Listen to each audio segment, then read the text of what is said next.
우리는 지난 2시간 이처럼 특별히 다윗이 왕이 되기 위해서 준비하는 과정과 함께 왕이 된 후에 어떻게 믿음과 정직으로 나서를 다스렸나 라고 하는 것을 살펴보았습니다. 그 모습을 보면서 참 다윗이 칭찬받을 만하다, 인정을 받을 만한 그런 사람이다 라고 하는 생각 다시 한번 갖게 됩니다. 그런데 성경을 보면은 그렇게 나를 잘 다스렸고 하나님을 향해서 믿음과 열심이 있었고 하나님 마음에 속드는 다윗이라고 하면은 칭찬 일색으로 어떻게 보면 성경의 도배가 돼야 되는데 성경은 그렇지 않다는 거예요.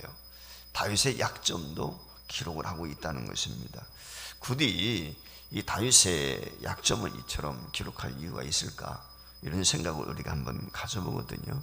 근데 이런 면을 보면서 한 가지 깨닫게 되는 것이 뭐냐면은 성경에는 위인이 없다는 것입니다.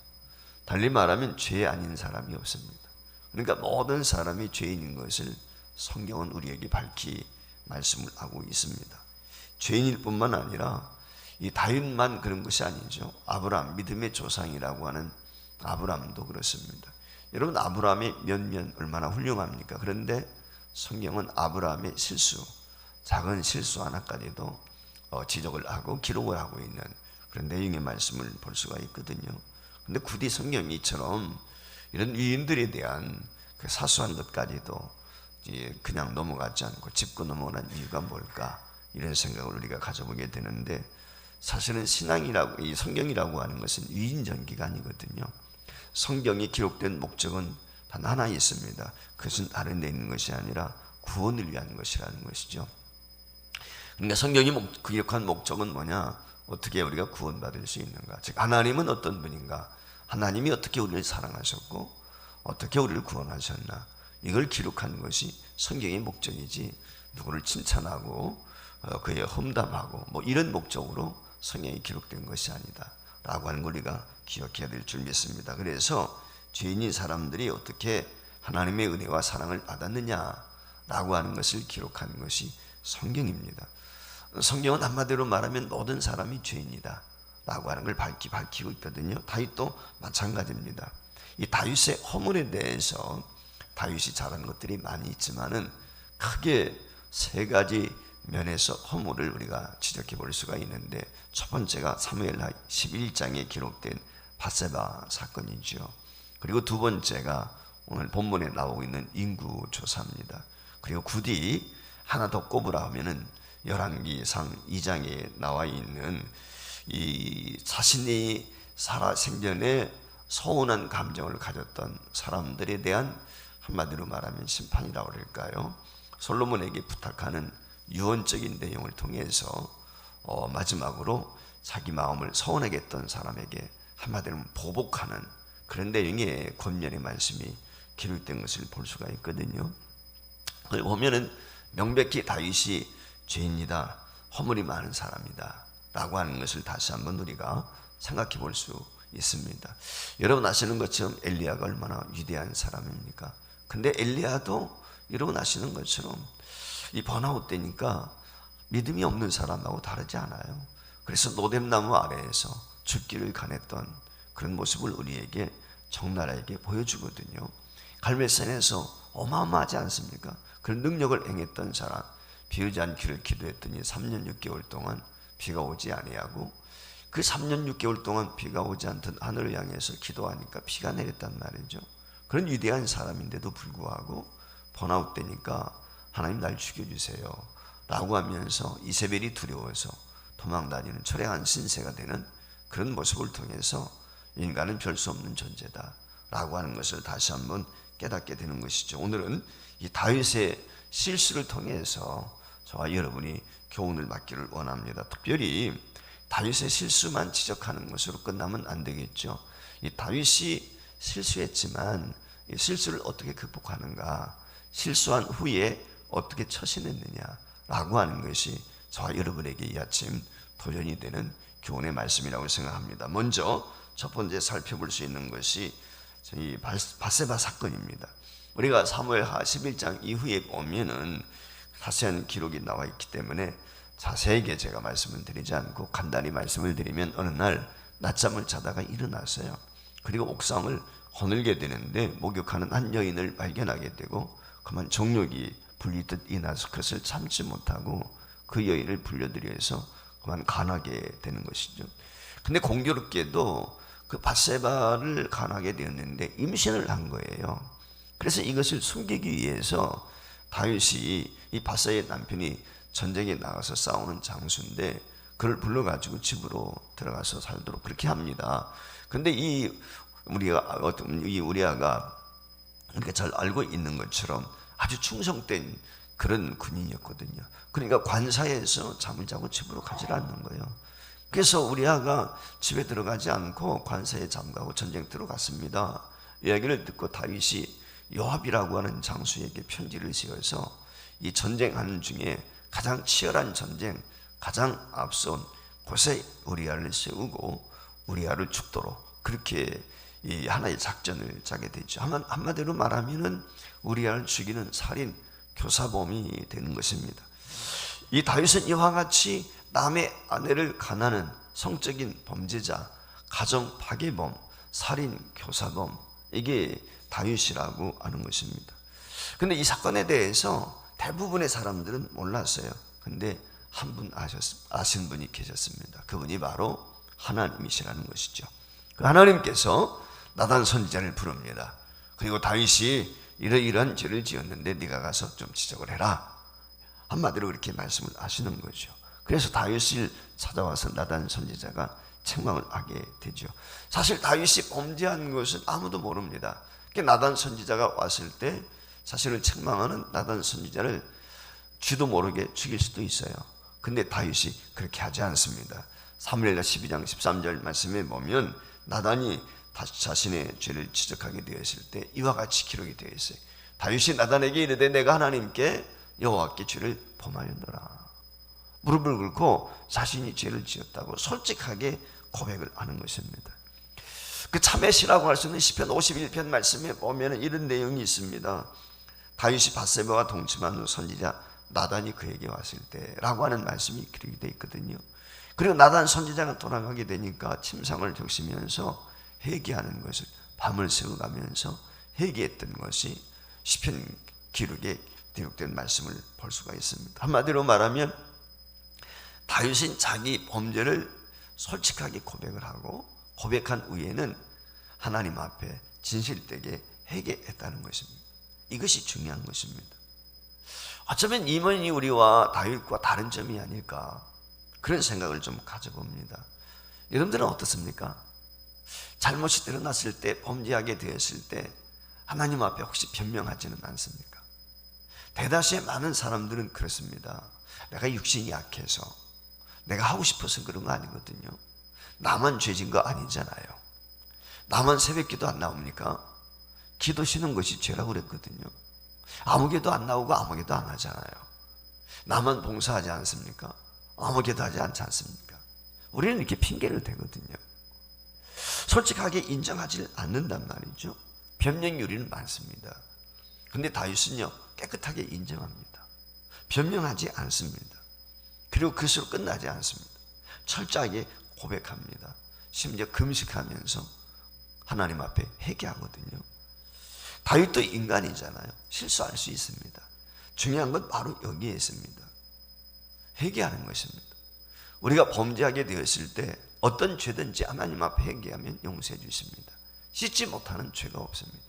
그런데 문제는 뭐냐면 죄를 인정하지 않는데 문제가 있어요. 회개하지 않는데 문제가 있다는 것입니다. 다윗이 훌륭한 점이 다른 데 있지 않습니다. 그도 우리와 성격이 똑같은 사람이에요. 범죄할 수 있고 실수할 수 있습니다. 근데 중요한 것은 뭐냐면 그 죄가 드러나게 되었을 때 솔직하게 정직하게 인정한 왕이지 않습니까? 한나라의 통치자지 않습니까? 누가 간섭할 수 있겠습니까?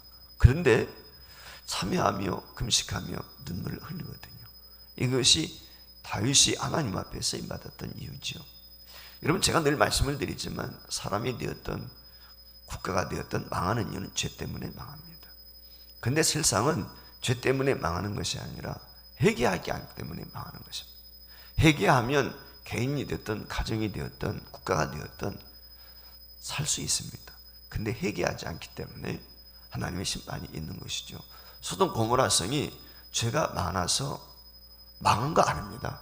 의인이 없어서 망한 것입니다. 즉 이 말은 회개하는 사람이 없기 때문에 망한 것입니다. 이 점을 우리가 기억했으면 좋겠습니다. 두 번째 사건이 오늘 본문에 나오는 인구조사입니다. 인구조사하는 것이 죄가 되나 이런 생각을 우리가 가질 수 있는데 1절 말씀에 보면은 인구조사하는 이유가 기록이 되어 있습니다. 여호와께서 다시 이스라엘 향하여 진노하사 그들을 치시려고 다윗을 격동시키셨다. 그러니까 다윗이 인구조사하고 싶어서 한 것이 아니고 하나님이 다윗으로 하여금 인구조사하도록 격동했다는 것입니다.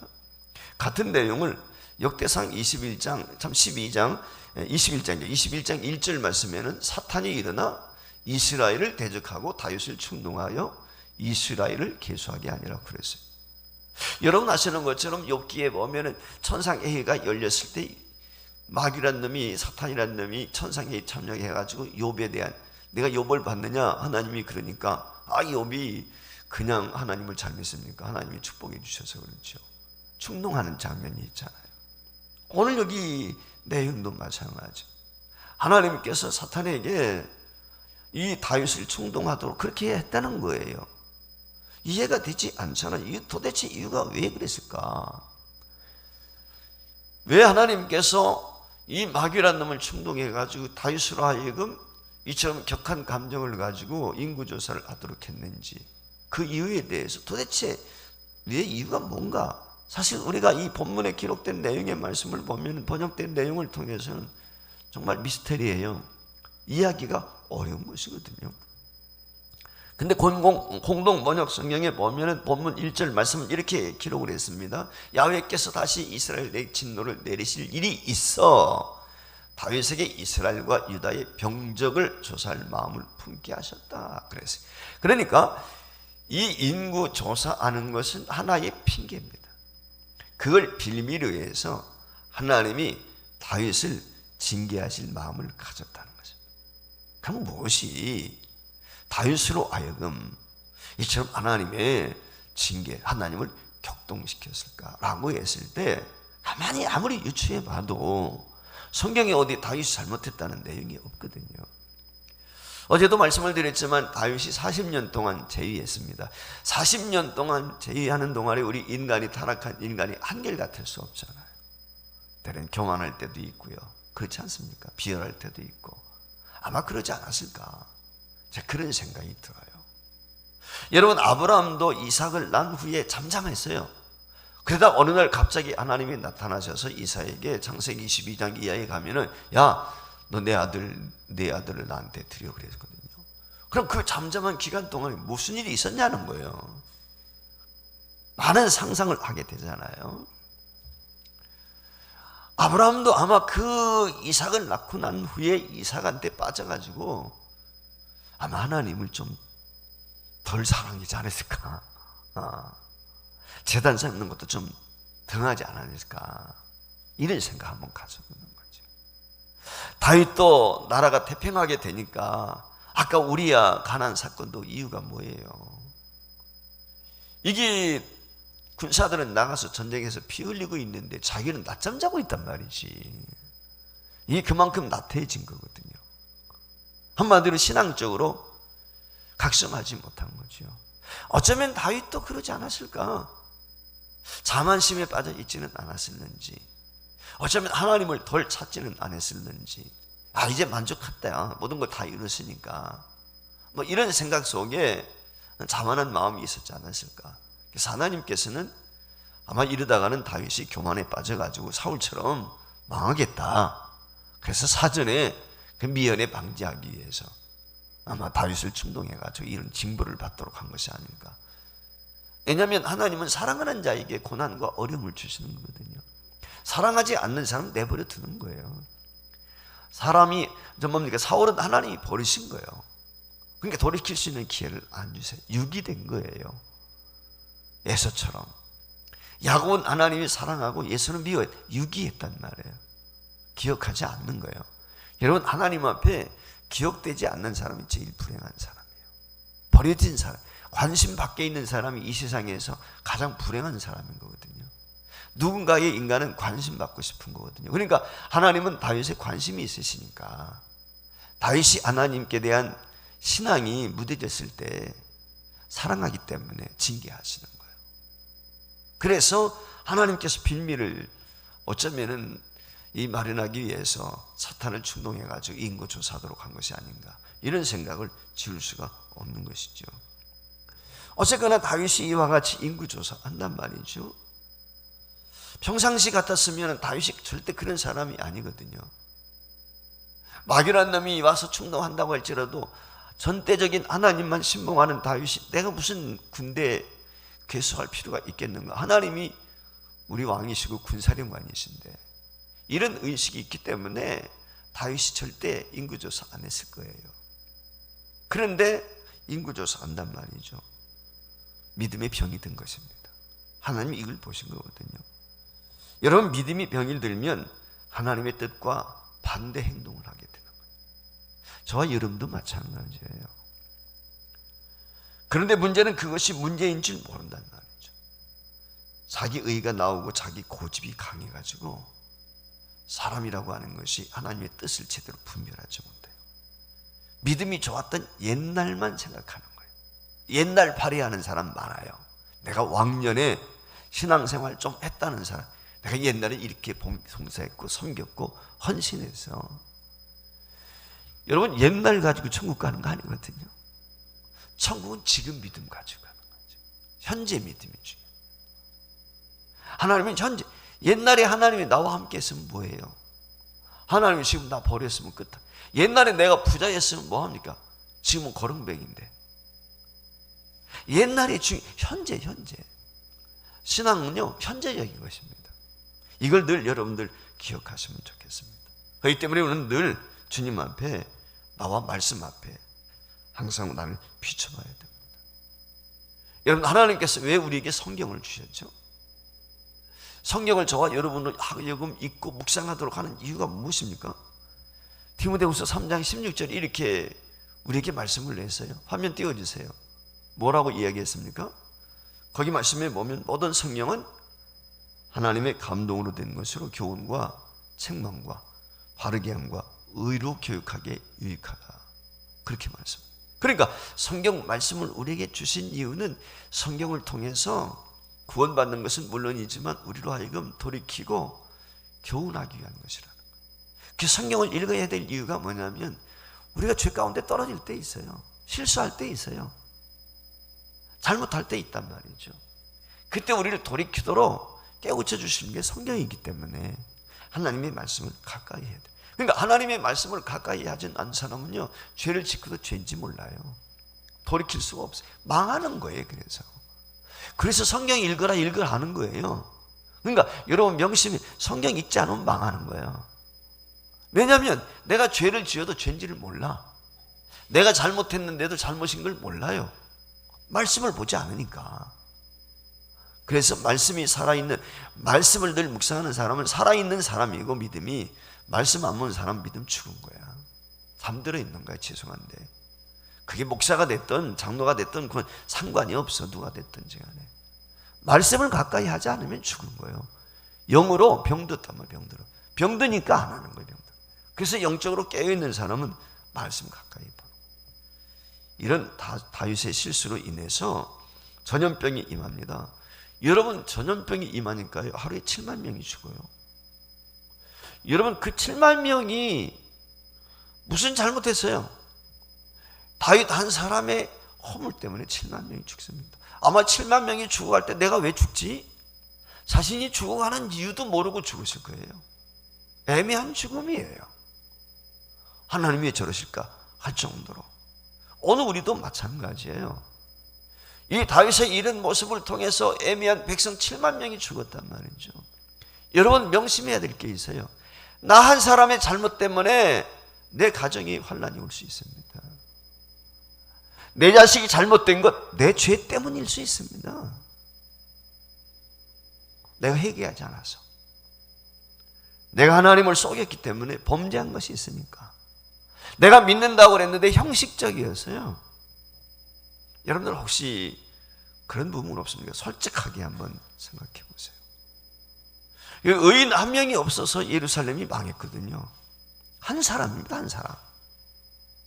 중요한 게 나 하나예요. 나 하나. 민족이 어려움을 처했을 때 내가 죄를 지어서 그런 건 아닌지, 교회가 어려워지면 내가 직분을 제대로 감당하지 못하고 죄 때문이 아닌지, 내 가정이 어려움이 왔다면 혹시 내가 범죄해서 그런 건 아닌지 우리가 한번 돌아봐야 돼요. 한 사람이 중요한 거거든요. 의인 한 사람. 하나님 그걸 찾고 있거든요. 그렇기 때문에 오늘 이 다윗의 이 인구조사 사건을 통해서 저와 여러분이 돌아봐야 될 것이 있다면 뭐냐? 나 자신을 돌아보는 거. 혹시 내 허물 때문에 내 가정에 이런 시련이 있고 환란이 있고 어려움이 있고 내 교회에 나라와 민족에 어려움이 있는 건 아닌가? 핑계대지 않았으면 좋겠습니다. 여러분, 어려움이 오고 환란이 왔을 때는 자기를 돌아볼 수 있는 기회가 됐으면 좋겠습니다. 다윗이 훌륭한 이유는 여기에 있습니다. 세 번째, 바로 실수한 것은 다른 것이 아니라 자신을 서운하게 했던 사람들에 대한 다윗의 유언입니다. 우리가 열왕기, 여러분 아시겠지만 오늘 본문에도 여기 나와 있습니다만 열왕기상 2장에 보면은 이 5절부터 8절까지 보면은 이 다윗이 유언을 하는데, 이제 열왕기 2장에서 다윗이 세상을 떠나게 되죠. 그래서 솔로몬을 앞에 두고 유언을 합니다. 유언을 하게 될 때 특별히 우리가 기억해야 될 것 중에 두 가지 면을 생각해 볼 수 있는데, 5절 말씀에 보면 요압에 대한 이야기가 나오거든요. 그 다음에 8절에 보면 시므이에 대한 이야기가 나옵니다. 물론 7절에 보면은 수라의 아들에 대한 이야기도 나오지만은 중요한 게 뭐냐면은 여기 바실레에 대한 이야기도 나옵니다만은 이 특별히 이 요압과 오늘 여기 시므이에 대해서 이야기를 하거든요. 그 이야기를 하면서 요압이 과거 아마샤를 죽였던, 그리고 압살롬을 죽였던 그 사건을 떠올립니다. 그리고 마지막에 아도니아라고 하는 다윗의 아들이지만 압살롬의 동생이죠. 밑에죠. 그러니까 솔로몬의 형인 거죠. 배다른 형인데, 이 핫깃이라고 하는 분이 그 다윗의 후처인데, 그 아들이 바로 이제 이 아도니아인데, 아도니아가 이제 왕이 되겠다고 자기가 그랬거든요. 그런데 그 아도니아 표에 섰던 사람이 누구냐면은 요압이에요. 다윗의 오른팔과 같았던 그 요압이에요. 그래서 그 요압을 아마 이 다윗이 서운하게 생각한 것 같아요. 그래서 이 요압에 대한 유언을 합니다. 6절 말씀에 보면은 열왕기상 2장 6절에 이렇게 이야기를 해요. 그의 백발이 평안히 스올에 내려가지 못하게 하라. 오늘 여기 스올이라고 하는 것은 1차적으로 무덤을 말하는데, 편안히 일반 사람처럼 그냥 수가 다해서 편안히 죽지 않도록 해라. 이 말은 내가 죽여라. 한마디로 말하면 그 얘기예요. 그리고 시므이에 대한 이야기를 하거든요. 여러분, 시므이는 누구냐면 베냐민 지파 사람인데, 즉 사울에 충성했던 사람이죠. 근데 이 다윗이 압살롬의 반란을 통해서 피난을 가게 될 때 시므이가 나와가지고 다윗을 저주하게 되는 내용이 나와 있죠. 어제 우리가 생각해 봤지 않습니까? 다윗을 따르던 부하들이 저 시므이 죽이겠습니다 그랬어요. 근데 그때 당시는 내두어라, 내버려 두라.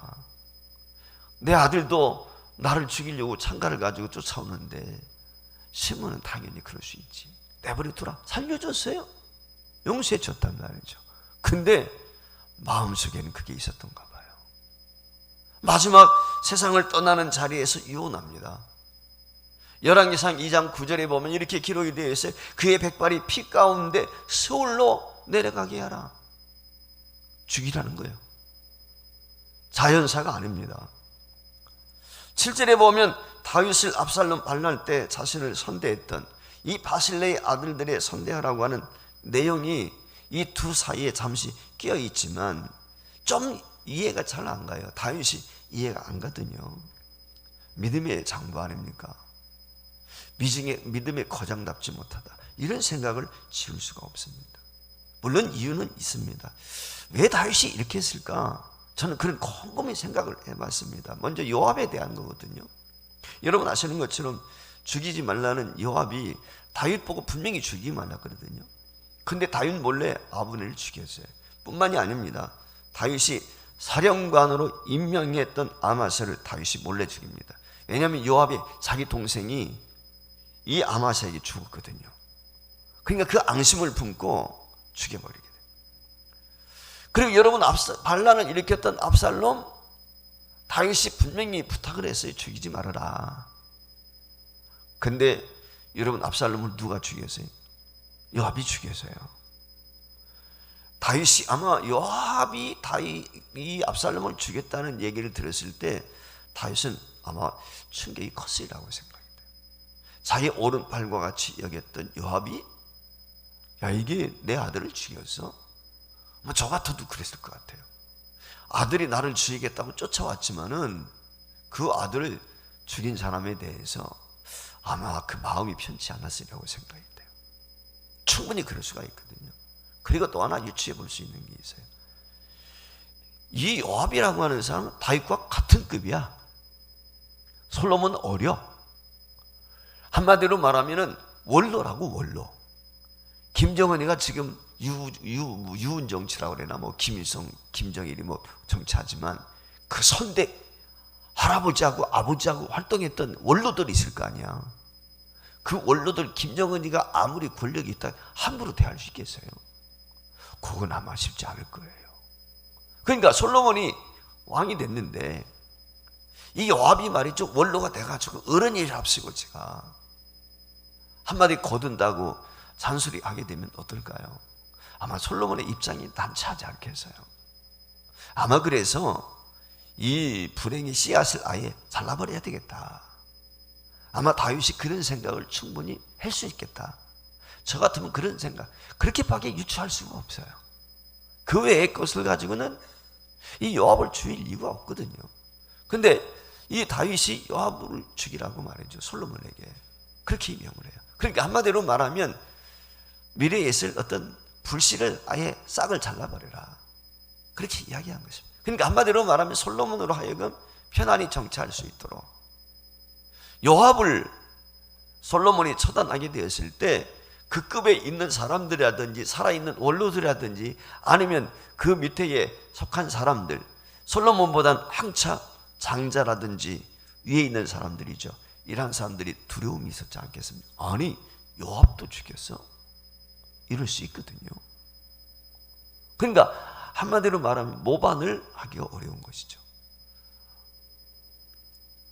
뿐만 아니죠. 시므이라는 사람이 그렇죠. 조금 전에 말씀을 드린 것처럼 시므이는 어떤 사람이요? 다윗을 비난하고 비판했던 사람, 사울의 신복이란 말이죠. 그러니까 아마 이 시므이가 살아있는 동안은 어쩌면 솔로몬을 향해서 네 애비가 이런 사람이었어 라고 하면서 계속해서 트집을 잡을 수도 있겠다. 제 생각에는 그런 생각이 쭉 들어서요. 그래서 아예 그런 트집 잡는 싹을 잘라버리기 위해서 죽이라, 아마 이렇게 말씀하지 않았을까. 저는 이런 생각을 좀 한 가지 가져봤어요.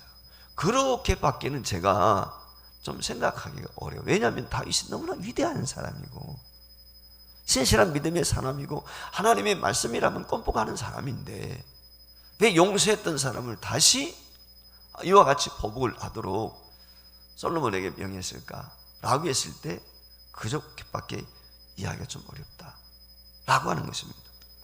그러나 한 가지 분명한 사실은 결과적으로 다윗이 행한 이 행위가 덥스럽지 못했다는 것입니다. 한 번 더 용서했으면 어땠을까? 라고 하는 생각을 지울 수가 없죠. 용서하지 못하는 것이 어쩌면은 저와 여러분의 모습이 아닐까요? 여러분 혹시 여러분 마음에 미운 사람 없습니까? 여러분 마음속에 척을 두고 있는 사람 없어요? 아직도 꽁해가지고 용납하지 못하고 있는 사람 없어요? 오늘 이 문제 해결하고 갔으면 좋겠어요. 그게 부부관계든 부모와 자식관계든 형제관계든 특별히 그 관계에서 하나님이 오늘 우리에게 요구하시는 거 있다면 70번씩 7번이라도 용서하라고 그랬거든요. 이 점을 저와 여러분이 배웠으면 좋겠어요. 그래야 우리가 일어설 수 있습니다. 실패의 자리, 범죄의 자리에서 일어설 수 있는 비결은요, 용서하는 것입니다. 용서하지 못하면 일어설 수가 없어요. 여러분 명심하십시오. 여러분이 아무리 신앙이 좋은 것 같지만 가짜입니다. 용서하지 못하면. 그리고 좋았던 믿음이 다시 좋은 믿음을 회복되기 위해서는 용서밖에 없습니다. 용서하지 않고는 절대 신앙 회복이 없습니다. 목사도 그렇고요, 사무도 그렇고, 장로도 그렇고, 권사도 다 마찬가지예요. 다 똑같은 거예요. 집사고 누가 할 것 없어요. 모든 성도는 그래요. 다윗을 보면 우리도 늘 실수할 수 있다. 이거 우리 인정해야 돼요. 너나 할 것 없이 다 우리는 실수하는 사람입니다. 그러나 다윗이 탁월한 점 하나, 그것은 뭐냐면 회개할 줄 알았다는 거예요. 이게 오늘 우리에게 중요한 것입니다. 이스라엘 선하게 다스리고 하나님께 인정받았던 비결, 그것은 바로 회개하는 데 있습니다. 좋은 생각이라는 월간지가 있습니다. 그곳에 김정화라고 하는 기자가 쓴 글을 제가 잠시 소개하고 말씀을 맡겠습니다. 20세기 최고의 골퍼로 불리는 잭 니클라우스는 한 신문 칼럼을 통해 자신이 1인자의 자리를 지킬 수 있었던 방법에 대해서 이렇게 말했다. 골프채로 공을 치기 전 저 자신의 6번 정도는 잘못된 펄팅을 할 수 있다고 말해줍니다. 그리고 나면 설사 잘못 치더라도 낙담을 하지 않습니다. 아무리 좋은 상황에서도 실수할 수 있으니까요. 하지만 미리 마음에 편하게 가지면 부담감이 줄어 실수도 덜합니다. 그는 골프뿐 아니라 인간관계에서도 6번 실수라는 말을 명심했다. 우리는 가족이나 친구, 동료와 서로 교류하고 영향을 주고받으며 살아간다. 이때 좋은 퍼팅은 사랑과 이해를 깊게 만들지만 나쁜 퍼팅은 절망과 상처를 안겨줄 수 있습니다. 그래서 우리는 늘 마음의 준비를 해야 합니다. 언제든지 잘못된 퍼팅은 있을 테니까요. 하지만 그럴 때 자신이나 다른 사람, 환경을 원망할 게 아니라 더 좋은 퍼팅을 위해 노력해야 합니다. 때론 친구가 당신을 향해 잘못된 퍼팅을 날릴지도 모릅니다. 그럴 때 이런 마음으로 그를 이해하면 어떨까요? 아, 이건 그가 잘못 친 6개의 퍼팅 중 하나야 라고 말입니다. 그렇습니다. 그 누구도 실수할 수 있습니다. 그러나 거기에 머물러 있으면 안 됩니다. 그 자리에서 일어나야 합니다. 좋은 글이라고 생각이 돼서 소개합니다. 다윗은 어릴 적부터 하나님을 바라보고 살려간 사람입니다.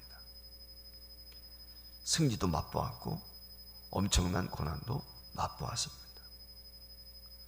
실수도 범죄도 경험했습니다.